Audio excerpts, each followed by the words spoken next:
Dear listeners, good morning and welcome to Comme d'Archi, the podcast that opens the doors to the fascinating world of architecture. For newcomers, let me introduce myself. I'm the spokesperson of Anne-Charlotte Depondt, PhD in History of Architecture, published author, head of a communication and development agency based in Paris, France, dedicated to architecture. Let's meet every week to discuss culture and architecture with specialists and learn how to look at projects through a context and diversity lens. Thank you for being with me today, and now it's time for talent. Bienvenue dans Comme d'Archi.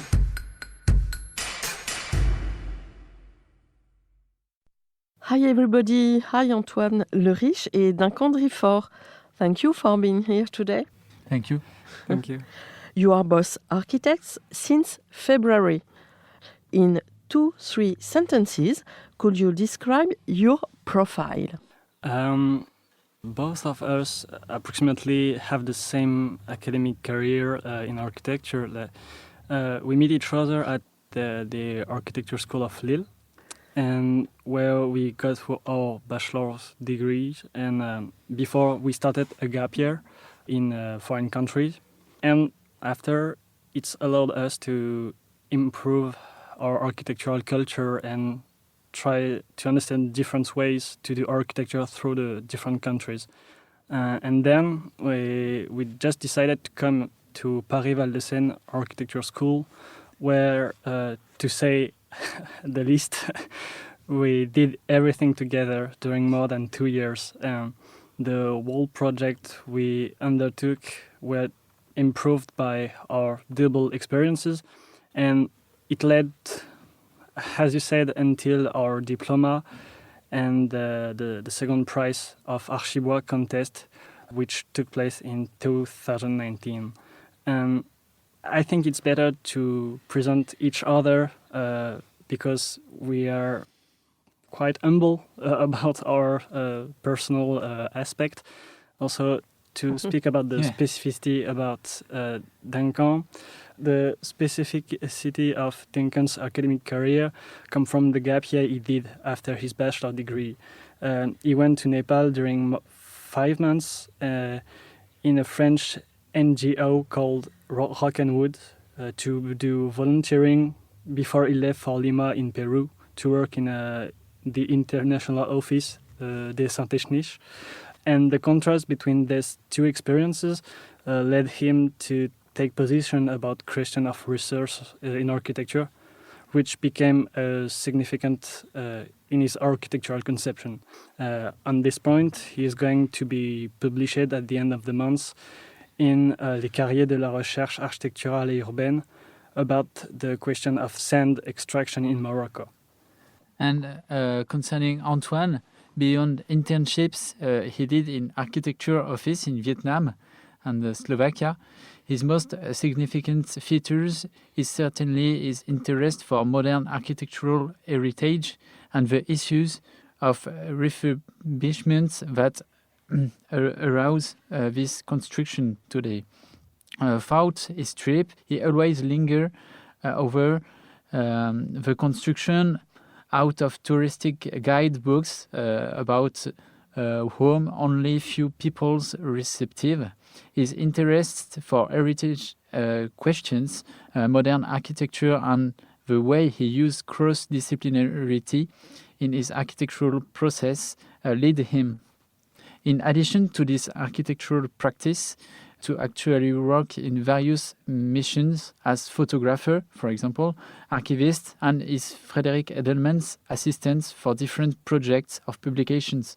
Yes, Frederick Edelman is a famous journalist in the paper Le Monde since a lot of time. Okay. Now you will talk to us about a 3M project in Cergy-Pontoise, France, singular project in steel in Cor-Ten, destroyed since a few weeks. Part of my thesis on the project you choose for your diploma in 2019.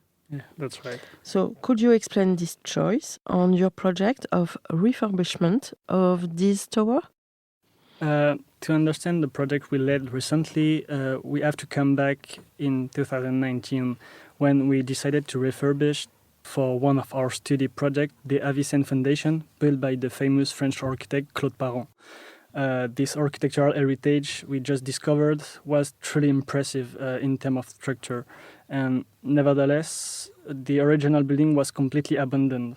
And this assessment we did encourage both of us to stand up for the qualities of the building, and in order to defend the refurbishment as a real solution to preserve our heritage and try to get less impact in the world by reducing our consumption of raw material.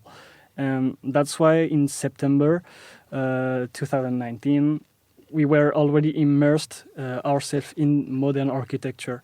And in this situation, we just decided to continue on this subject, which motivate our architectural conception. And in this way, when we just found the 3M tower, which was abandoned and threatened by demolition, we thought it was a perfect site for our diploma. Mm-hmm. And this tower is one of the most significant buildings of Cergy-Pontoise, which is a ville nouvelle, a new city in French. And this city is particular. It was built during the 70s on the idea of a new type of urbanism based on the separation between pedestrians and cars and a specific typology of neighborhood. This is in this context that the architect Paul Depondt built the 3M during the 70s for the American company 3M.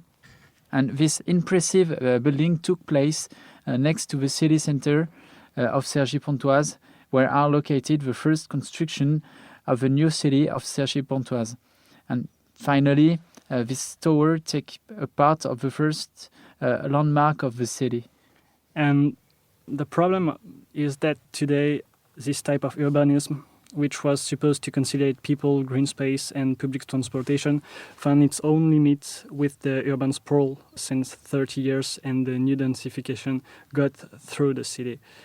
In this context, the project of a new neighborhood forecast the demolition of this tower and its park. Mm-hmm. With this assessment, the starting point of our project was a counter-proposal in order to expose how this tower could be refurbished and take place in the development of the city in its relation with the landscape, the city center and the university. The first challenge of this project was to redefine the context of the tower in this way.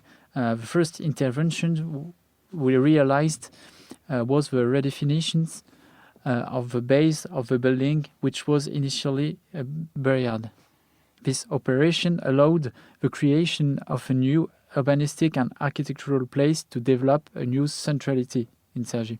And this new architectural base was transformed in the multifunctional equipment addressed to the city with multimedia and academic library and sporting equipment that could create new relation between the tower and the university, and so then open the building onto the public space. In this way, we attempted to drag the tower out, isolate and monofunctional situation. In parallel of this public program, we decided to propose housing in the upper floor of the building. This combination of two programs between a public base and private housing constitute the complexity and originality of this project as a demonstration of the ability capacity of the building. This final degree project was more than an exercise, you can understand. To get our diploma, it means a lot of us. We consider it as a manifesto, an architectural manifesto which considers the existing architecture as a natural resource that we need to invest today in order to stop the massive extraction of raw materials. This is also a manifesto to relearn a part of our architectural heritage which provided from the 20th century and that we need to protect today. Mm-hmm. So thank you for your courage and your strong way. Working with you was a pleasure. So thank you. Thank you for the invitation, and we are just glad to participate to this project together and with your help during more than 1 year. Yes, thank you very much. It was normal. Bye bye everybody, and see you next Wednesday for our new Comme d'Archi in English. Take care of yourself. Bye.